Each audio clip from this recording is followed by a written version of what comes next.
여러분의 목소리를 세상에 전해드리는 라디오 신문고 시간입니다.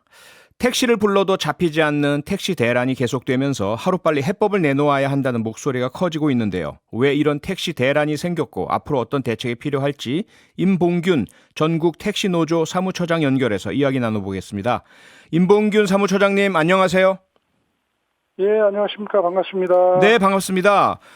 요즘 언제나 뭐 그런 이야기 계속 나오긴 했지만요. 정말 택시 잡기 어렵다는 이야기가 많거든요. 택시 대란 이야기 나온 지 꽤 됐고요. 왜 아직까지 이 문제 해결이 안 되고 있는 겁니까?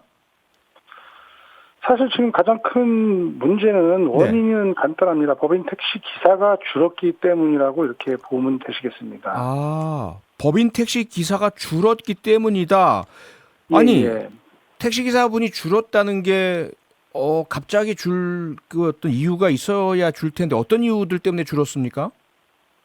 지금 택시 기사들은 사실상 그 해마다 이게 소폭으로 줄긴 줄어들었었는데 네.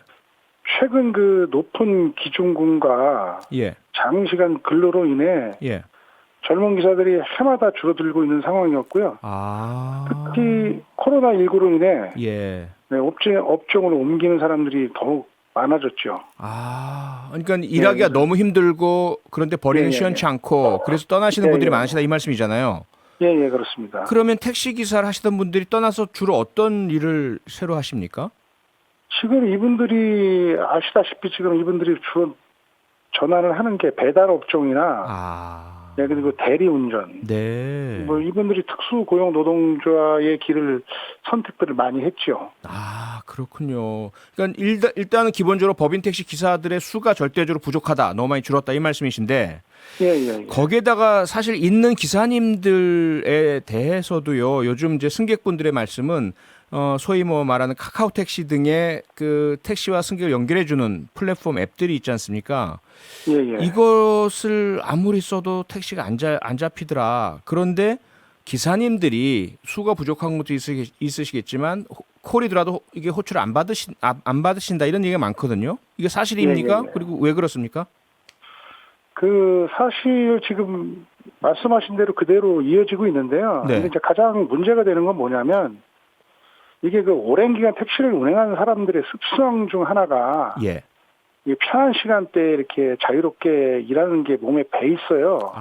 네. 그러다 보니까 이제 승객을 뭐 골라 태우는 게 좀 만성화돼 있고, 또 그러다 보니까 이제 코로나19로 인해서 승객이 이제 급격히 줄어들었잖아요. 그러다 보니까 이제 카카오 가맹을 하지 않으면 굉장히 영업하기 어렵다는 판단을 서로가 갖고 있었던 거예요. 뭐 개인 택시가 됐든 저희 법인 택시가 됐든. 그럼에도 이제 높은 가맹 수수료를 지불하면서도 가입을 다 했었어요. 가입을 했었는데 최근 이제 영업시간 제한 해제로 인해서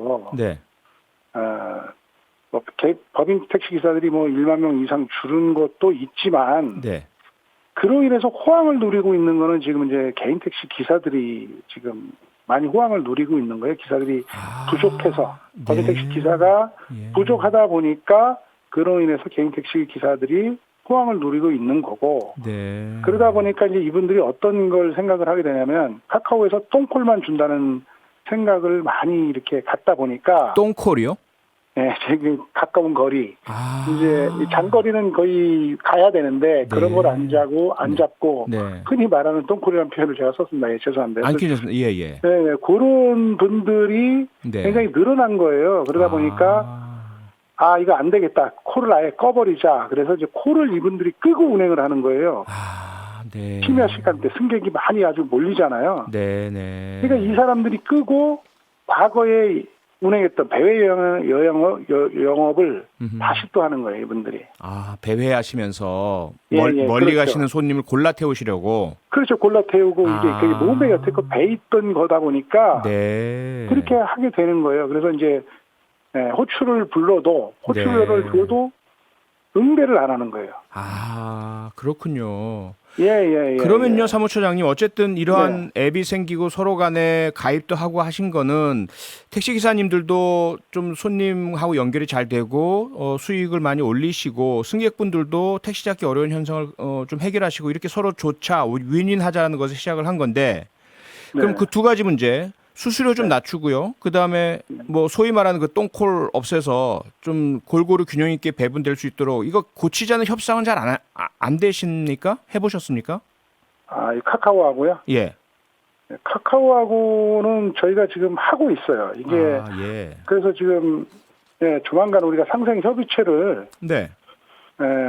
구성을 제안을 했어요. 이게 원래 이게 전에서부터 나왔던 얘기인데 네. 이걸 잘 안 되고 있다가 네. 이렇게 지금 대란은 일어나지고 있으니까 예. 이제라도 좀 우리가 상생협의체를 만들어서 국민들로부터 외면받고 있는 것을 우리가 좀 만회를 하자. 네. 라는 차원에서 지금 이제 그 상생협의체를 지금 구성하기로 얘기하고 있습니다. 네네.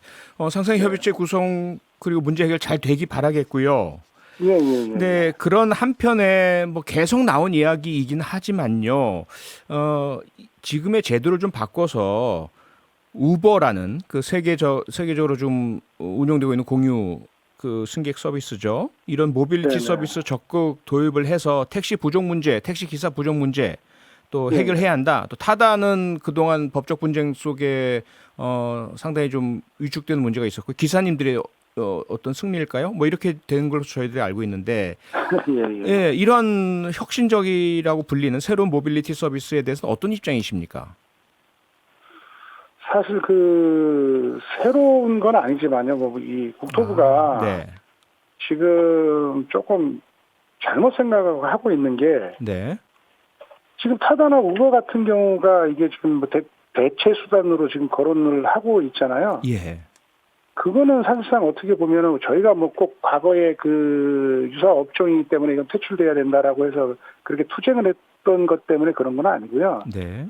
실질적으로 기존에 있던 이 택시 산업을 어떻게 하면 해결을 하면 될 수 있다라는 걸 알면서도 그것을 외면하고 그런 것을 받아들이려고 하는 것 자체가 더 문제라는 거죠. 아니 그러면요, 처장님, 예. 정부도 알고 예. 있다. 어떻게 하면 이 택시의 문제를 해결할 수 있는지. 근데 그걸 안 하고서 다른 대안을 모색하니까 문제다라는 말씀이신데. 예. 그게 뭡니까? 어떻게 하면 해결될 수 있는지 아는 그 대안들이 어떤 것이 있습니까? 지금 저희가 대안으로 잡자라고 보는 것은 서로가 지금 이제 오세훈 시장 같은 경우도 얘기가 나오고 있는 말씀하신 것 중에 하나가 택시 리스제거든요. 택시 리스제요? 예. 네. 이게 어떤 겁니까? 그 택시 리스제는 지금 저희가 이제 그 상당 부분 그 기사가 법인 택시 기사가 그만두다 보니까 회사의 지금 절반 이상이 지금 쉬고 있는 거예요. 잠자고 있는 택시를 그냥 세워져만 있는 택시들이요. 예. 그 택시를 가지고 쉽게 다른 근로 조건이죠. 새로운 사람과 기존에 있던 자기 요건이 되는 사람들을 받아들여서 그 사람들한테 대여를 해주자는 거예요. 그렇게 되면은 이제 그 새로운 사람들이 많이 유입이 되고 또 기존에 떠났던 사람들 그런 사람들이 이제 들어오지 않을까 이렇게 저희는 판단을 하는 거죠. 네, 택시 리스제가 오히려 대안이다. 알겠습니다. 네, 오늘 말씀은 여기까지 듣겠습니다. 고맙습니다. 예, 감사합니다. 네, 임봉균 전국택시노조 사무처장이었습니다. 라디오 신문고는 모든 분께 열려 있습니다. 관련해서 반론 인터뷰를 요청하시거나 또 새로운 주제로 목소리를 전하고 싶으시면요. 표창원의 뉴스아이키 홈페이지에 있는 라디오 신문고 게시판을 이용해 주시기 바랍니다. 평일 저녁 6시 5분에 여러분을 찾아갑니다. MBC 라디오 표창원의 뉴스 하이킥.